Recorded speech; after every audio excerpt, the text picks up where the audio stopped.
México, jueves 11 de diciembre de 2025. Hoy, un análisis a fondo de la nueva Ley General de Aguas y cómo podría cambiar quién recibe agua y quién no.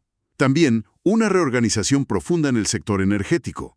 La sorpresiva extinción de la Comisión para las Zonas Áridas, una movida clave en la CONSAR que vigila nuestro ahorro para el retiro, y finalmente, un mosaico de acuerdos que van desde presupuestos millonarios hasta la restauración de templos históricos. De acuerdo, arranquemos con lo que parece ser el tema del día. Se expide una nueva Ley General de Aguas. Y no es un ajuste menor, ¿eh? Esto redefine por completo las reglas del juego. Lo primero que me salta a la vista es que la ley obliga al gobierno a tratar el agua y el saneamiento como derechos humanos fundamentales de atención prioritaria. Suena bien en papel, pero ¿qué significa en la práctica? Significa un cambio de paradigma total. Fíjate que la ley establece una jerarquía muy estricta. Nos dice, sin rodeos, que en situaciones de escasez o emergencia, algo cada vez más común, la prioridad absoluta la tendrán el uso doméstico y el público urbano.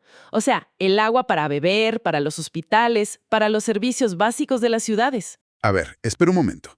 Entonces, según esta nueva ley, la autoridad del agua podría llegar con una gran empresa agrícola, no sé, una minera o una cervecera, y decirle, lo siento, este año tu concesión se reduce a la mitad o incluso se cancela, porque la gente de la ciudad necesita agua. ¿Estamos entendiendo bien la magnitud de este cambio? Las concesiones para usos industriales, agrícolas o, bueno, de cualquier otro tipo, quedan explícitamente subordinadas al consumo humano. Es un giro de 180 grados respecto a cómo se venían manejando las cosas, donde a menudo el poder económico dictaba la distribución del agua. Ahora, la ley también reestructura por completo la gobernanza. Habla de descentralizar la gestión a través de organismos de cuenca y consejos de cuenca. Entiendo la idea de manejar el agua por cuencas hidrológicas, que es como funciona en la naturaleza, y no por fronteras estatales. Pero, ¿quiénes se van a sentar en esas mesas a tomar las decisiones? Ahí está el otro punto crucial. Estos consejos de cuenca no serán un club exclusivo de burócratas, para nada.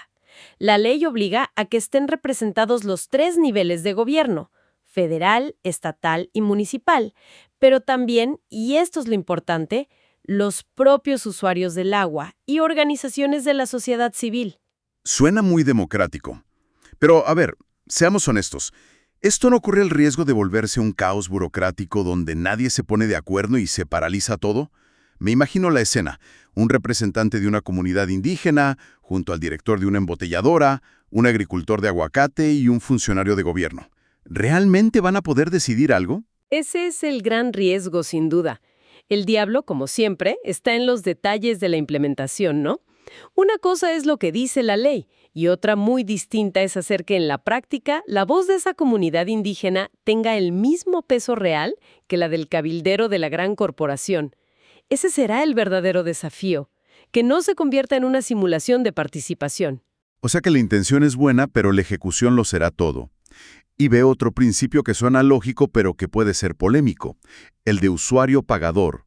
Quien use o aproveche aguas nacionales tiene que pagar. Así es. Y no solo eso, la ley empuja muy fuerte hacia el futuro, promoviendo activamente el reuso de aguas residuales tratadas y la captación de agua de lluvia. Es un reconocimiento explícito de que ya no podemos seguir dependiendo únicamente de sacar agua de los ríos y acuíferos como si fueran infinitos. Nos dice que hay que empezar a usar cada gota varias veces y a capturar la que cae del cielo. Entonces, en el tema del agua, vemos un claro intento de descentralizar, de dar más voz a las regiones y a la gente. Pero curiosamente, si nos movemos a otro recurso vital, la energía, parece que la filosofía es justamente la opuesta. Totalmente. Fíjate qué contraste. Vemos 3 acuerdos que, en esencia, hacen lo mismo. Crean nuevos comités consultivos de normalización para transición energética, para hidrocarburos y para el sector eléctrico. Y el común denominador es que todo queda centralizado bajo el mando de la Secretaría de Energía. Y esto no sale de la nada, ¿verdad? Los documentos mencionan una reforma constitucional de finales de 2024. ¿Qué pasó ahí? Esa reforma fue un movimiento tectónico. Implicó la desaparición de órganos autónomos como la Comisión Nacional de Hidrocarburos y le devolvió a la Secretaría de Energía todo el poder para la regulación técnica y económica. La creación de estos comités es básicamente construir la nueva maquinaria para operar bajo ese modelo centralizado. ¿Y cuál es la función de estos comités? Suena a más burocracia. Su función es crear y supervisar las normas oficiales mexicanas, las famosas NOMS. Pensemos en las NOMS como el manual de instrucciones y las reglas de seguridad para todo el sector.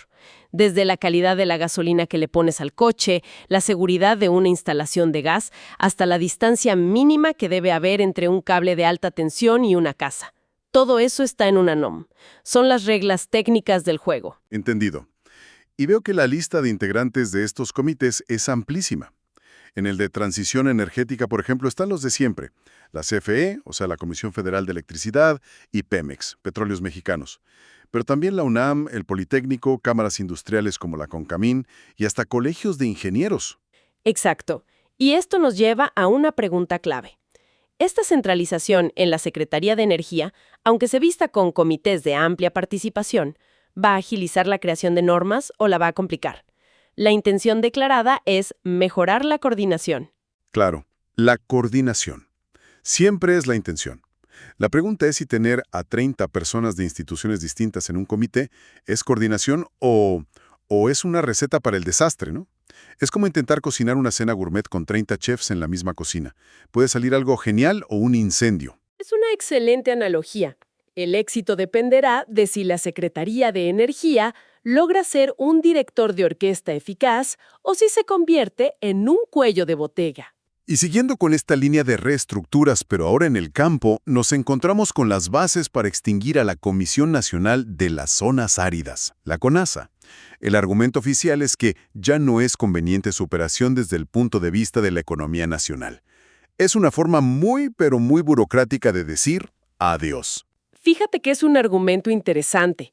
La justificación oficial es la simplificación administrativa. Dicen que la Secretaría de Agricultura y Desarrollo Rural puede hacer el trabajo directamente. Pero hay que preguntarse qué hay detrás. ¿Es realmente una búsqueda de eficiencia o es un recorte presupuestal disfrazado de reingeniería? Esa es la pregunta del millón. CONAZA se creó en 1970, tenía más de medio siglo operando. Su chamba era promover el desarrollo en las zonas más secas del país, que no son pocas. ¿Qué pasa con los programas y el conocimiento especializado que se generó ahí? ¿Simplemente se diluye dentro de la enorme estructura de la Secretaría? Ese es el temor. Cuando disuelves un organismo especializado, corres el riesgo de que su misión se pierda entre las 1000 prioridades de un ministerio gigante. Habrá que ver qué regiones y qué productores, probablemente los más vulnerables, resienten más esta desaparición.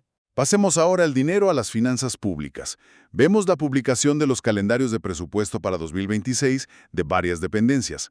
Por ejemplo, el ISSSTE, el Instituto de Seguridad Social para los Trabajadores del Estado, tiene un presupuesto autorizado de más de 539,000 millones de pesos. Son cifras que marean. Son cifras enormes, pero lo interesante es ver el desglose mes a mes. Esto nos da una radiografía de cómo fluye el dinero. En el caso del ISSSTE, la mayor parte, más de 393,000 millones, se va al pago de pensiones y jubilaciones. Y si miras el calendario, ves picos de gasto muy claros en enero y luego en octubre-noviembre. Que coinciden con el pago de aguinaldos y otras prestaciones de fin de año.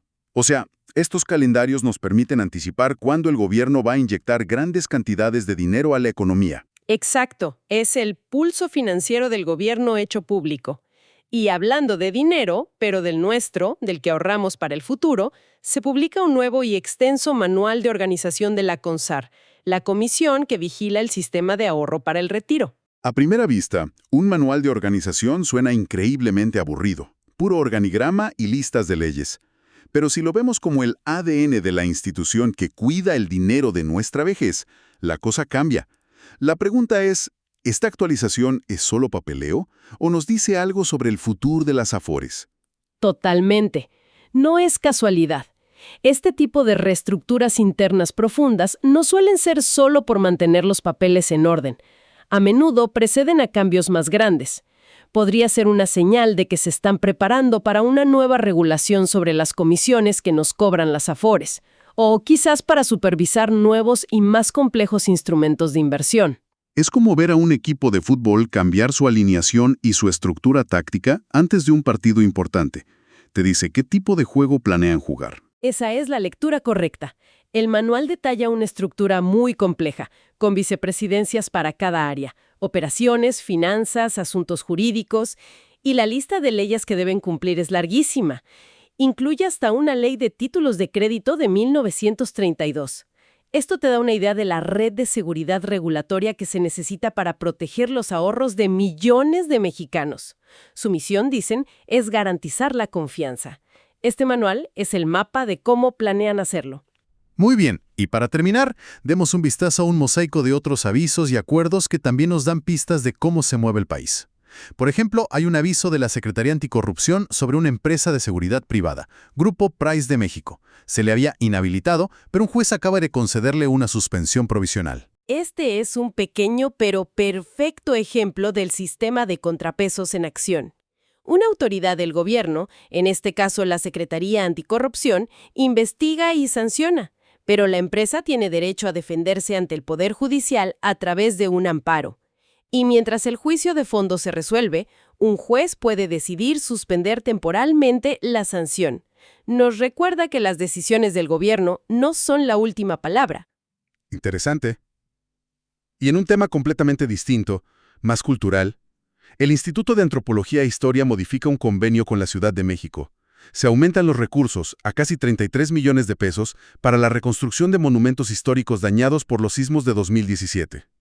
Fíjate que no es solo un número. El documento detalla los inmuebles específicos que se van a beneficiar.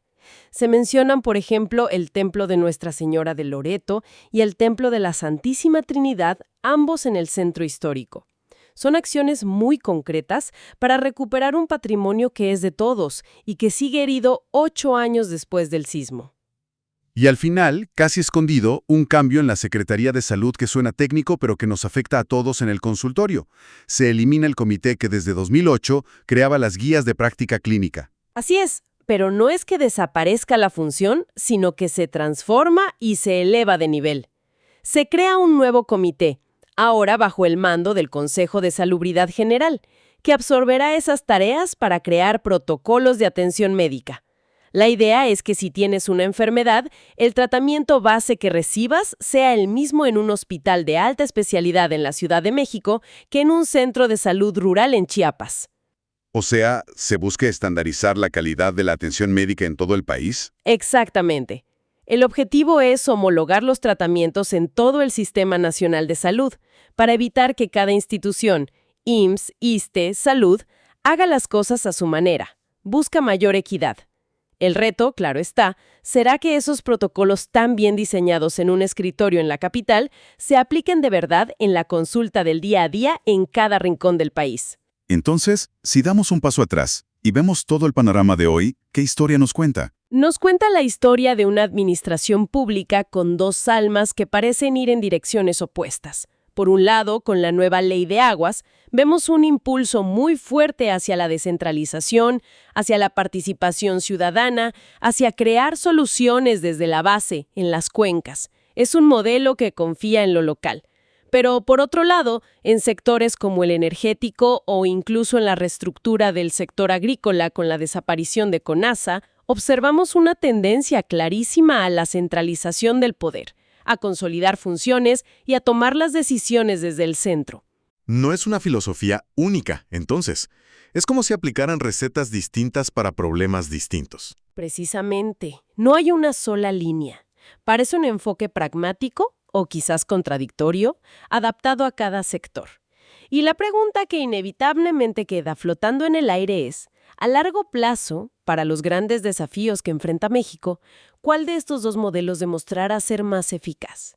¿El que distribuye el poder y confía en las regiones? ¿O el que lo concentra buscando, en teoría, mayor control y eficiencia? La respuesta a esa pregunta definirá mucho del futuro del país.